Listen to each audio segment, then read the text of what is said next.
gens la disent, mais comment allons-nous faire pour être agréable à Dieu? Comment allons-nous faire pour marcher avec Dieu? Le Seigneur dit, il suffit que vous croyez à celui qu'il a envoyé. Et qui est celui qu'il a envoyé? Moi, Jésus-Christ. Ça veut dire croire en lui. Ça veut dire quoi? Croire en Jésus-Christ. Parce que si l'œuvre de Dieu consiste à croire en Jésus-Christ, ça veut dire, on parle, oui, je crois en Jésus-Christ, et puis je vais m'asseoir, est-ce que j'ai cru en Jésus-Christ? Non.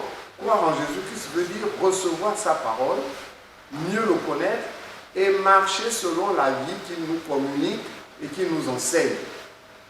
Croire ici veut dire entendre, accepter et marcher par cette parole.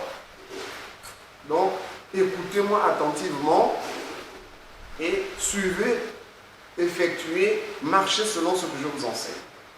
Continue. Quel miracle fais-tu donc, lui dirent-ils, afin que nous le voyions et que nous croyions en toi? Ceux qui disent ça viennent de manger le pain. Ils ont vu multiplier devant eux, puis c'est les mêmes personnes. Ils ont traversé, ils sont venus vers lui.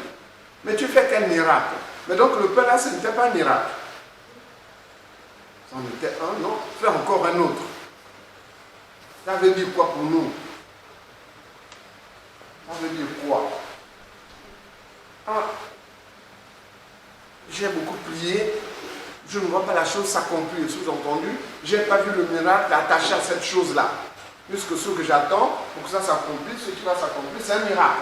C'est l'accomplissement apporté par Dieu. Et ton cœur commence à fléchir, à s'assoupir, comme à se décourager. Parce que le miracle n'est pas arrivé, ce que tu as demandé n'est pas arrivé, tu commences à alourdir ton cœur. Pour se lever le matin, aller à l'église, c'est donner un problème. On j'irai la prochaine fois. Continue la lecture. Que fais-tu? Nos pères ont mangé la manne dans le désert. Selon ce qui est écrit, il leur donna le pain du ciel à manger. Jésus leur répondit. On va s'arrêter là.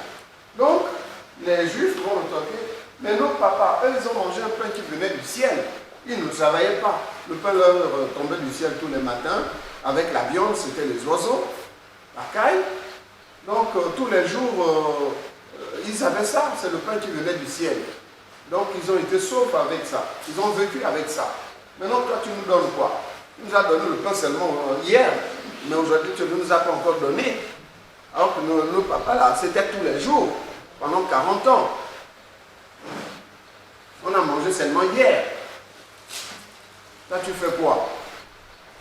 Continue la lecture.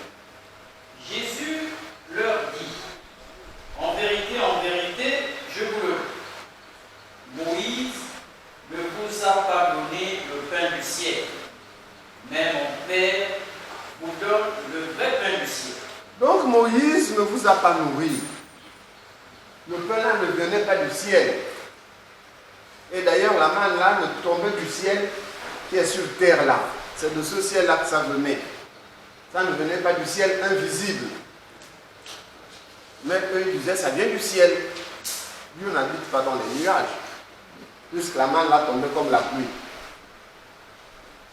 Ça tombait comme la pluie, puis ils ramassaient, ils regroupaient les grains et puis ils mangeaient. Donc ça venait de la terre. Dieu a rassemblé les cailles par milliers et puis Dieu n'a pas créé les cailles là pour que les cailles là viennent. Non.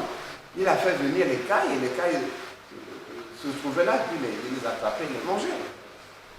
Mais c'était un signe que Dieu leur montrait. Donc comme je vous nourris là, je reviendrai pour vous nourrir maintenant de manière permanente.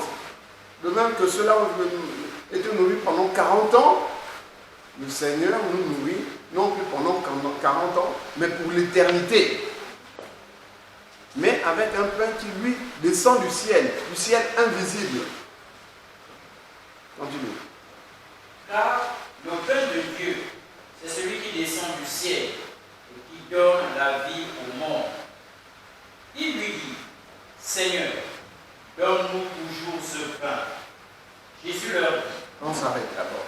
Oui, c'est ça le pain que nous voulons. La femme samaritaine, oui, c'est l'eau-là que je veux pour que je n'ai plus soif. Et pour les Juifs, oui, c'est le pain-là que nous voulons. Comme ça, on n'aura plus besoin d'aller travailler. En fait, seulement assis à la maison, on se lève le matin, le pain est déjà là, on le prend, on le mange.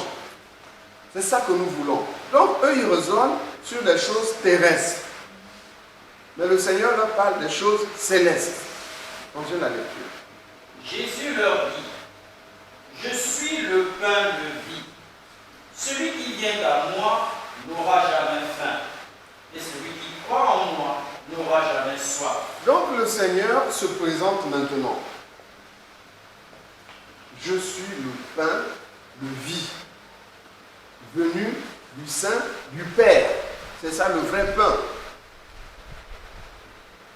Celui qui me mange n'aura plus faim, n'aura plus soif.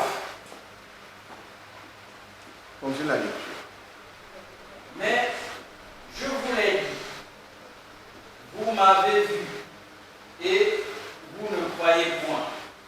Tout ce que le Père me donne viendront à moi, et je ne mettrai pas dehors celui qui vient à moi, car je suis descendu du ciel pour faire non ma volonté, mais la volonté de celui qui m'a envoyé.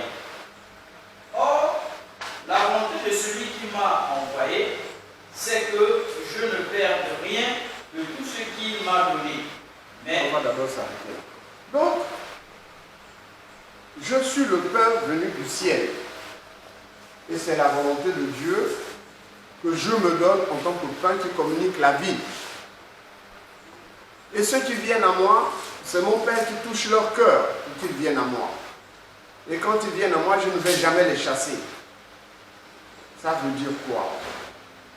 Que si tu viens au Seigneur avec sincérité, parce que tu as entendu la parole de Dieu, et qu'elle t'a touché, et que tu t'es senti convaincu,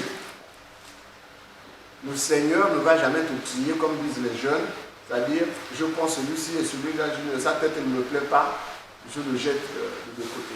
Et le Seigneur dit, je ne fais pas ma propre volonté.